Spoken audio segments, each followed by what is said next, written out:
hey, so welcome to a Raw Wednesday video. I almost put some makeup on, but then I figured that kind of defeats the point of it being Raw Wednesday. This is how I look today. I'm actually filming this on the day it's going to be uploaded, and I don't have any like major plans, so I didn't put any makeup on. So this is me in my real raw form. I did have my hair on top of my head in a bun, and then I just looked at myself in the camera and realised I looked like an egg. So that's the one thing I did change.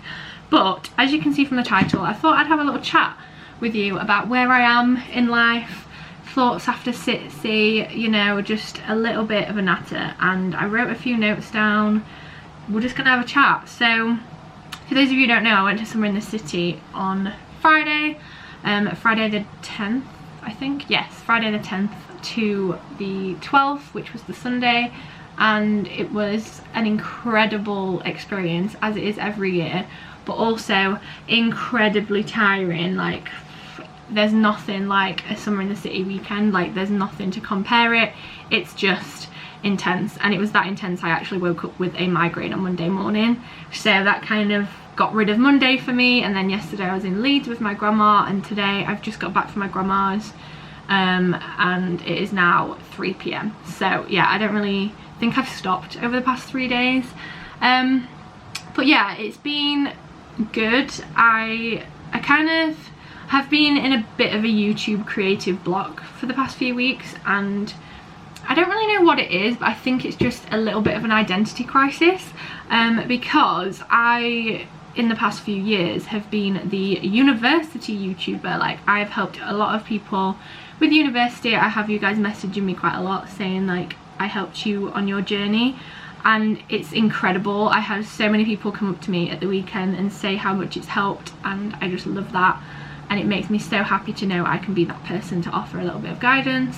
But now that kind of leaves me in a bit of a weird situation, because I'm not at uni anymore. So what am I doing? Like, who am I? What is it that you're gonna watch from me? Like, I'm just having a bit of a struggle with knowing what to kind of be online. Like, obviously I'm always going to be myself, and I'm getting into freelance design, and I'm kind of just living life as it comes. So I don't know, I'm a bit worried that you guys will just you guys will just end up not caring and just not watching. And obviously, as much as I do YouTube for the fun of it, it is my job now, so I do need to think more in terms of like numbers. I need to make sure I'm making things that are going to be watched and that are going to get kind of good feedback and stuff. So yeah, I'm having a bit of a YouTube identity crisis. So if there's anything you'd like to say, anything you'd prefer me to make. I've had a lot of people asking me about doing like design videos, but that's like, I don't think I'm qualified enough to tell you guys how to design.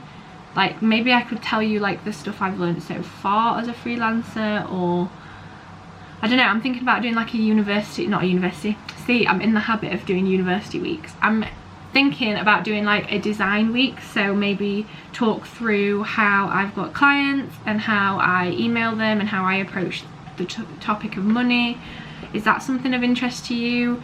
I'd still like to do kind of like clothing-y videos, maybe like challenges. I don't know, I'm just having such a meltdown with myself, like internally. I really don't know what to do. And I do still want to weekly vlog. I'm going to do weekly vlogs a little bit more chill. Like, if there's a week I don't feel in the mood to do a weekly vlog, I'm not going to do it, because I feel like that's just forcing it and it's not real, and I am not in a great mood 24/7, so I don't think it's fair on me or you guys to film that, because it's just a bit naff, isn't it? So yeah, that's where I'm at the minute. I'm feeling a bit lost after university, if I'm honest. It's a bit of like a weird situation. My graduation is on the 11th of September, which is not far away at all, and I feel like I've been waiting for graduation for like something to happen. Well, in reality, I'm gonna like go graduate, get my little cap and gown on, come back home, and I'm going to be in the same position. So I think I need to kind of like set myself goals and motivations and stuff like that. I don't know, it's just a bit of a weird brain. It's like, I keep saying, the crimbo limbo. Do you know that awkward week between Christmas and New Year? It's like that, but like months long.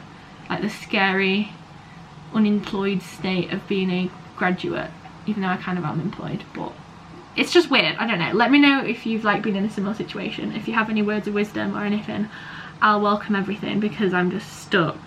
But yeah, talking about projects, I have recently made a little charity poster. I'll put a photo on screen because my poster is currently not in the house. But yeah, I made a charity poster in aid of Mind, and 100% of the profits are going to Mind. I've yet to donate them because I'm waiting for like more to sell so I can do it all in one chunk. But annoyingly, I didn't actually sell as many as I'd hoped for. I kind of judged the sales dependent on what I sold on my like merch. Maybe it's because it's a charity thing, maybe people aren't as open to giving to charities as I presumed, probably wrongly presumed, or maybe the poster's a bit naff, like I don't know, but it kind of sucked a little bit to see that I hadn't sold as many posters as I'd liked, and I literally am making zero money out of that. So it's nothing to do with like, oh, I'm a bit butthurt because I've not made any money on it. I'm just a little bit like let down by it all, because I can't remember how many I ordered, but I literally have sold like a quarter of them. So yeah, it's a bit of a disheartening one. So if you were thinking about getting a charity poster, please do, because I mean, I don't want a big pile of posters in my bedroom, literally not getting paid to do it, and the sooner they all sell, the sooner I can donate everything to Mind, and I'll let you guys know how much I donate in the end. I've worked out it's around £7 that I can donate per poster, because obviously I need to pay for the postage and I get fees, like seller fees on Etsy. So yeah, the majority of the money that you're paying is going straight to Mind. So yeah, that was just a bit of a kick in the teeth, to be honest, because I worked super hard to get that up on time and like pushed it, and so many of you did order it, which is amazing, but just not the numbers I was kind of hoping for. And I don't know if I was just being like over positive and over like, I don't know, got my expectations set higher than it probably should have been. But yeah, it just hurt a little bit. So that was another like life crisis, what am I doing with myself moment. Summer in the City, I wrote a few notes in my phone. I was going to do a video all about Summer in the City, and then I decided that everyone's done that and I've already done the vlog, so I was just like, I'm not gonna bother. But I have a few points that I kind of learned from being there. One thing that really annoyed me when I was there is that someone introduced themselves, well, someone like made themselves known to me by asking me what kind of following I have. It wasn't a creator. A lot of you guys on Twitter thought it was a fellow YouTuber. It wasn't, thank God, otherwise I'd have been like, whoa. But it was like an industry person. He literally walked up to me at the YouTube after party and shouted in my face, "Are you a YouTuber?" And I was like, yeah. He kind of like startled me, and then the next sentence was, "How many followers do you have?" And that was when he decided whether he was going to continue talking to me. And then he tried to sell me something. Like, why? And I hate that. Like, obviously YouTube is a business, but at the end of the day we're all people, and treating me like another business deal when we're literally stood at an after party having a chill time is not the moment. So yeah, he kind of rubbed me up the wrong way. Another note I've put, it's awkward AF stood in groups, and this just, I feel like this is just me and my awkwardness anyway, but it's so weird. It's a weird one because, like, for example, I was stood at the University of Lincoln stand quite a lot, and there'd be people kind of hovering, and I didn't know if they were hovering because they were looking at the stand or if they were hovering because they knew of me and wanted to say hi. And it's like that awkward in between of, I don't want to presume that they know who I am because that's weird and it makes me look like I'm full of myself, but I also don't want to look like I'm ignoring them. But that happened quite a lot this weekend. I realised how socially awkward I am, even though I already knew it. And it's a bit weird, you know, like when you're with a group of friends and someone knows someone, like, do you introduce yourself, do you say hi? My tip of advice, my little bit of advice for that is just to like introduce yourself, because I find it so awkward when you stood in a group and there's like an odd person that's just kind of like hovering. It's a bit weird. So yeah, that's something else I took note of.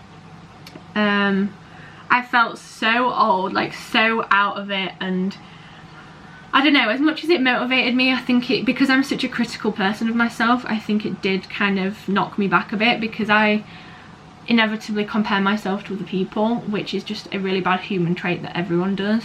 And I just felt a bit like out of it. Like, I am no longer the YouTube person who does uni videos. Like there's a whole new like clique of people that do that, and they're amazing, and they're like a million times more academic than I will have or will have ever been. So I'm not in that group anymore. Like I do kind of want to get it into being like a designer kind of group, but I don't know, like it's just a weird one. So yeah, I felt really old because there were so many new YouTubers I didn't even know of, and I like, do you know, like when people asked me, oh, so what kind of videos do you make? I didn't really know the answer, and that is where I'm struggling a little bit.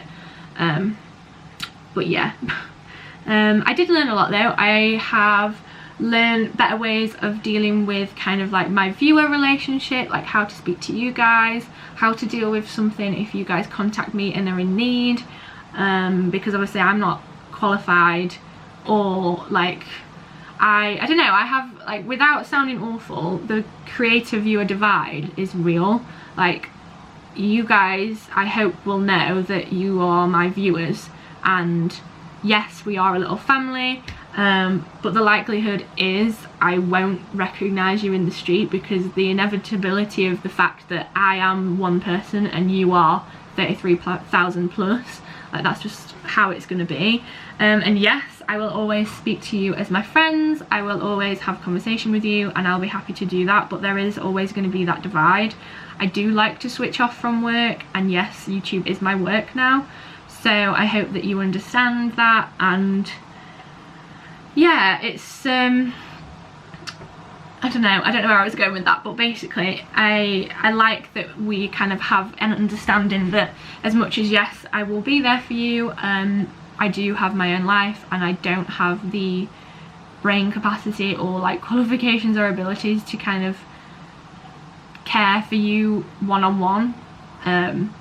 Not that anyone expects me to do that, but I kind of feel a bit of a responsibility to do that, and I've now realised that it's not my responsibility. Like I'm happy to share my experiences and point you in the right direction of someone who can help you, but I am not qualified to help. And yeah, I don't know, does that make me sound really mean? I hope not. That's not where I was going with that. Another point, it's not what you know, it's who you know. Oh my god, like it's insane, even to the point of getting into the after parties. It was so cliquey, and like a lot of people, I don't know if they're meaning to, but they like come across like they feel entitled to get into wherever they are. Luckily enough for me, I was working with the company who were hosting the party a couple of weeks ago, so I got on the list, but because I didn't know people who knew people, I couldn't get my friend in. Like it was just unnecessary hassle, which I understand has to be put in place, because obviously the parties would get insane, and it's not really about the parties, it's about the clickiness. But yeah, I feel like you've got to know people who are in the know, and then you can get things, which I knew happened in life anyway, but I think it just kind of brought it back to the front of my mind that literally you could be the hardest working person in the world who literally spends every day doing work, but if you don't know the right people, you're probably not going to progress anywhere, which was a bit of another kick in the teeth, you know. Oh yeah, one of them says avoid period massacres. So I had a bit of a moment. I was on my period somewhere in the city. It was a bit of a surprise. I kind of still forget that I get periods, because I didn't have one for so long because of my contraceptive implant, and I got my period on like the Saturday of Summer in the City, and it went everywhere. So that lovely jumpsuit I was wearing that loads of people complimented me on, when I got home at like 11, it was everywhere. So I had to soak my jumpsuit in salt water to get the blood out. That happened, playing it cool always, you know, we're all normal people here, we have those problems. And then the final point I've put is follow new people, support them and spread the love. I realise that I don't follow enough people online. I'm quite a close-knit kind of person. Even with my friendships, I don't have like the biggest base of friendships, because I just find it exhausting. I can't keep up with everyone, and I've just never been like that. I'd rather have like a handful of really close friends. But I realised that it's okay to have acquaintances that you do kind of pop up and support every so often, and that's okay.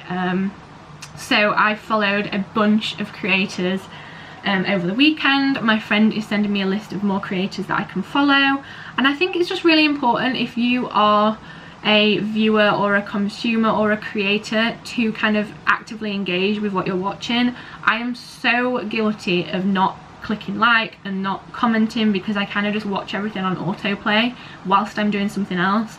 But now I'm going to make a conscious effort to engage and click and like, because at the end of the day, that's what helps people grow. And even just telling people about the channels that you like is so important. I'm going to make sure I kind of share my favourite channels with people, and hopefully one day it happens in return to me, and we can kind of help each other grow. I don't want it to be like competition. Like, a lot of people see the whole industry as competition, and it's just really, it's going to be like that inevitably, but I just wish it wasn't. Like, I wish that we could all help each other a little bit more, don't have so much kind of like secretiveness around it. Like, if you want to talk money, let's talk business. And Hannah Witten actually made it a really good point on one of the panels she was on. She said that she loves talking about money, like, even though it's a bit of a taboo topic, she likes talking with fellow creators about that. So I'd love to know more about it, because I feel like we're all in this like confusing world, getting emails like every single day that don't make any sense, and I feel like we all need to open up more about that. So yeah. But yeah, so that's where I am at the minute. I know this wasn't the most positive of videos, but I just wanted to like let you know where I am. Hopefully my channel will become more design orientated. Like, if you are watching this and you don't usually comment, please comment, tell me what you like, tell me what you dislike, tell me what you think I could improve on. I will take it all on board. Please, no nastiness. Like, constructive criticism is good, but there is a line. If there's anything that's over constructive criticism, I will probably remove the comment, because in all honesty, I don't want to click back on the video and read a bad comment about myself every time I go back on them. So that's why I delete bad comments, because it just makes me feel shit. Like, I've taken them on board, I've read it, I've kind of accepted it, and then I'll press delete. But yeah, just be kind, but you can be cruel to be kind. So yeah, that's where I'm at. I hope you're all doing good. If you do enjoy my channel, please do stay engaged, thumbs up, comment, subscribe. A lot of you aren't subscribed, and hopefully you're going to enjoy the content that I come up with. Goodness knows what it's going to be, goodness knows where my life is going to take me, but hopefully you will join me on the ride and not get completely bored and leave. Yay. Okay, thank you for watching, and I'll see you soon. Bye.